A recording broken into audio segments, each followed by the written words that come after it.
बहुत बहुत स्वागत है आपका। Thank you very much for coming to the session. आज के सेशन में हम सीखेंगे बहुत सारे इंपॉर्टेंट सेंटेंसेस जिनको आप अपनी डेली लाइफ में यूज कर सकते हैं कॉन्वर्सेशन में, और साथ ही साथ हर सेंटेंस का हम स्ट्रक्चर सीखेंगे। स्ट्रक्चर का तात्पर्य यह है कि मैक्सिमम 300 स्ट्रक्चर्स हैं, 300 पॉसिबिलिटीज हैं जिस तरीके से सेंटेंस को स्ट्रक्चर किया जा सकता है, बनाया जा सकता है।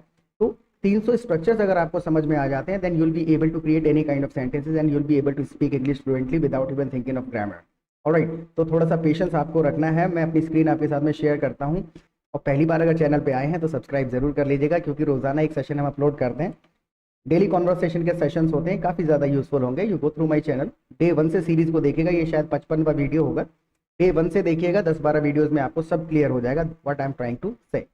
ऑलराइट, तो स्टार्ट करते हैं। जिसे देखो शांत बैठा है, जिसको देखो शांत बैठा है। अब हमें शब्दों को ट्रांसलेट नहीं करना, इस तरीके के लहजे को अगर हमें एक्सप्रेस करना है, इस लहजे में अगर हमको बोलना है, तो लुक एट एनीवन, यानी जिस किसी को देखो। Look at anyone is sitting silent.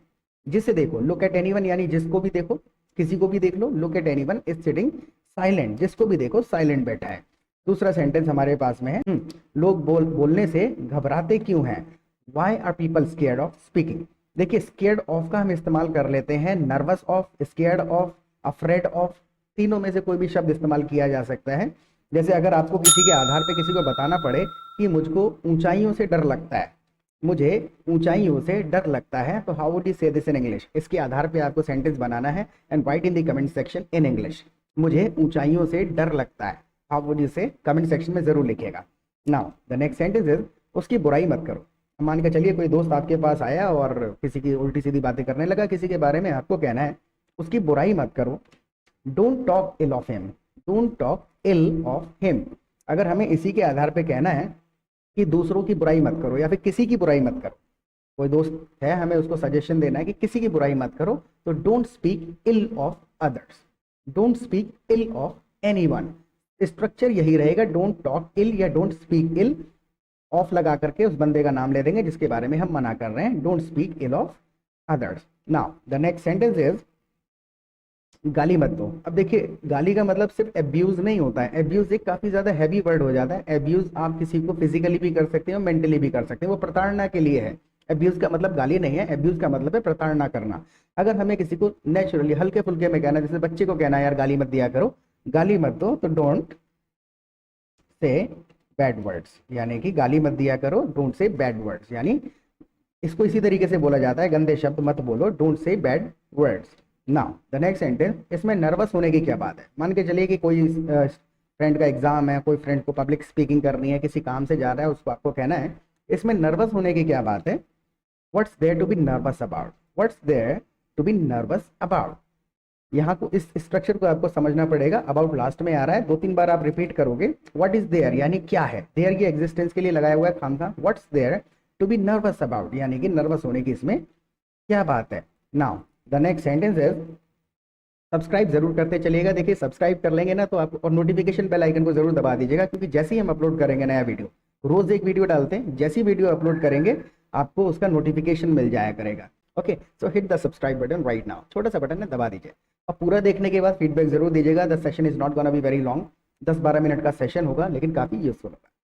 मेरा मुश्किल टाइम चल रहा है, मेरा मुश्किल समय चल रहा है, यानी कि हम किसी को इंडिकेट कर रहे हैं, कि बता रहे हैं कि भाई परेशानियां चल रही हैं, मेरा मुश्किल समय चल रहा है। अब इसको कहने के कई सारे हमारे पास तरीके हैं। I am going through the hard time, I am going through hard time. और इसको अगर और नेचुरली कह दे तो इसके लिए हमारे पास एक वर्ड होता है, I am going through hardship, I am going through hardship, या फिर I am going through hard time, मेरा मुश्किल टाइम चल रहा है। गोइंग थ्रू का हम इस्तेमाल कर लेते हैं। थ्रू याद करने की चीज ये है कि I am going through the hard time. अगर हमें कहना है अरे मैं भी इस सब से गुजरा हूँ, ये सब मेरे ऊपर भी बीत चुका है, मैं भी इस सब से होके गुजरा हूँ, I have been through this, I have been through this. Alright, now the next sentence, क्या मैं तुम्हारी कुछ मदद कर सकता हूँ? क्या मैं तुम्हारी कुछ मदद कर सकता हूँ? Can I help you with anything? याद करने की चीजें इसमें विद का हमें इस्तेमाल कर लेंगे। क्या मैं तुम्हारी कुछ मदद कर सकता हूँ? Can I help you with anything, can I help you with anything. और दूसरी चीज और है कि आप हमारी फ्री में लाइव क्लासेस अटेंड कर सकते हैं। सही सुना आपने, बिल्कुल फ्री में हमारे एप्लीकेशन पे आएंगे, वहाँ पर कम्युनिटी में बैठ के जब आप प्रैक्टिस करेंगे तो काफ़ी ज़्यादा यूजफुल होगा।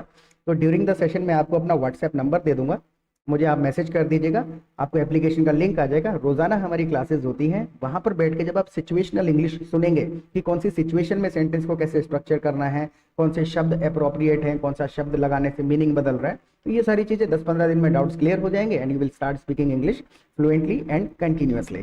ऑलराइट, तो पेशेंस रखने हैं, व्हाट्सएप करिएगा, लाइव क्लास में जरूर आना है। मैं तुम्हें बता दूंगा जब मुझे मदद चाहिए होगी। अगर किसी ने आपको हेल्प ऑफर करी है, can I help you with anything, और आपको कहना है मैं तुम्हें बता दूंगा जब मदद चाहिए होगी, I let you know, I will let you know, थोड़ा सा पोलाइट इस तरीके से बोल दिया जाता है। अदरवाइज आप ये भी कह सकते हैं आई विल टेल यू, बात वही है, मैं बता दूंगा, आई लेट यू नो, ये थोड़ा सा अच्छा लगता है सुनने में, ऐसे ही बोला जाता है, I let you know when I need help. तुम किस चिंता में हो, अगर हमें कोई बंदा स्ट्रेस नजर आ रहा है, स्ट्रेस में है, तुम किस चिंता में हो, what are you stress about, यहाँ पर अबाउट का इस्तेमाल होगा, मे के लिए इन वगैरह नहीं लगाते हैं, what are you stressed about, या फिर what are you worried about, what are you tensed about, what are you nervous about. तो अबाउट का हमें यहाँ पर इस्तेमाल करना होगा, what are you stressed about, तुम किस चिंता में हो। आपका बिजनेस कैसा चल रहा है, अगर हमें ये पूछना है आपका बिजनेस कैसा चल रहा है, how is your business going, how is your business running भी कहा जा सकता है, how is your business running, या फिर how is your business going, आपका बिजनेस कैसा चल रहा है, how is your business going. Now the next sentence is, अगर हमें इसी के आधार पे कहना हो आपकी लाइफ कैसी चल रही है, हाउ वुड यू से दिस इन इंग्लिश, आपकी लाइफ कैसी चल रही है, इंग्लिश में लिखिएगा कमेंट सेक्शन में।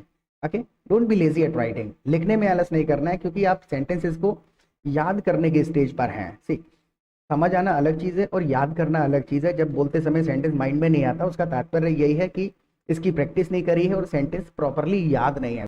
When you will write, it will help you memorize the sentences, और इनको फिर आप अपने कॉन्वर्सेशन में इस्तेमाल कर पाएंगे। ट्राई करके देखिए, लिखना बहुत जरूरी है याद करने के लिए। आपका बिजनेस कैसा चल रहा है, how is your business going, ठीक नहीं चल रहा है, इसे बंद करने का सोच रहा हूँ। बंदा कह रहा है कि ठीक नहीं चल रहा है, इसे बंद करने का सोच रहा हूँ। Not running well, not running well या फिर not going well, I am planning to shut it down. Shut down कर देते हैं किसी चीज को प्रॉपरली बंद करने के लिए, not running well, I am planning to shut it down. अब यहाँ पर हम सोच रहे हैं, लेकिन फीलिंग वही है, कहने का तात्पर्य वही है कि विचाराधीन है वो चीज। Not running well, I am planning to shut it down, यानी अच्छा नहीं चल रहा, बंद करने का सोच रहा हूँ। नाउ इसे बंद करने के बाद क्या करोगे, बिजनेस अगर बंद कर दोगे तो इसे बंद करने के बाद क्या करोगे, what will you do after shutting it down, इसको बंद करने के बाद क्या करोगे, व्हाट विल यू डू, क्या करोगे आफ्टर शटिंग इट डाउन, इसको बंद करने के बाद, what will you do after shutting it down. Now the next sentence is, कोई दूसरा बिजनेस शुरू करूंगा, कोई दूसरा बिजनेस शुरू करूंगा। I will start some other business, I will start another business भी कहा जा सकता है, I will start another business, I will start some other business. Alright, another business और सम अदर बिजनेस में कोई ज्यादा बड़ा फर्क नहीं है। Now the next sentence is, तुम्हें थोड़ा सब्र रखना चाहिए। अब सामने वाला कह रहा है बिजनेस वगैरह बंद मत करो, तुम्हें थोड़ा सब्र रखना चाहिए।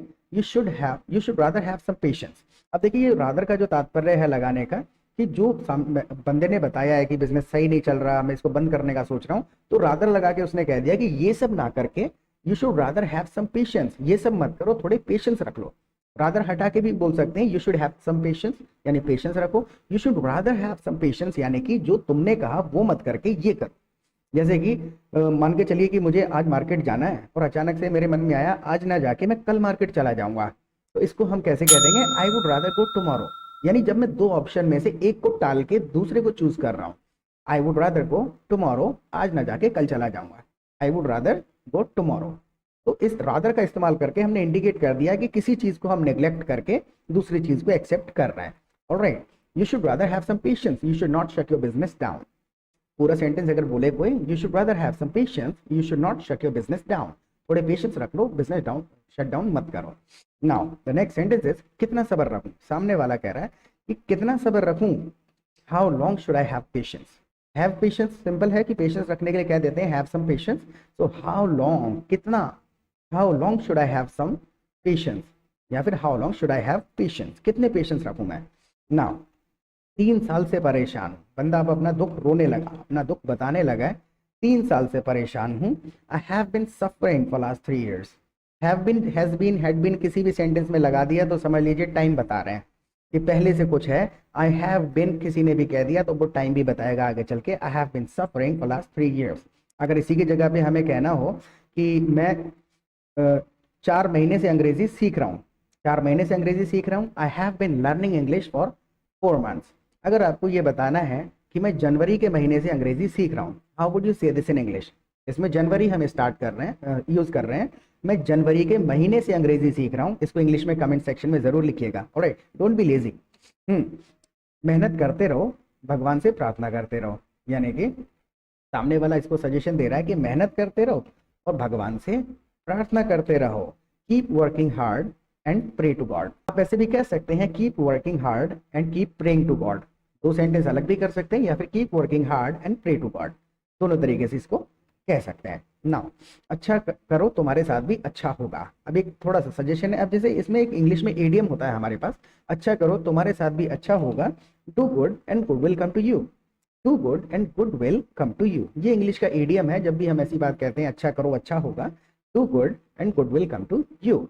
नाउ द नेक्स्ट सेंटेंस, और करा भी किया जा सकता है। सामने वाला बंदा कह रहा है कि और करा भी किया जा सकता है। What else can be done.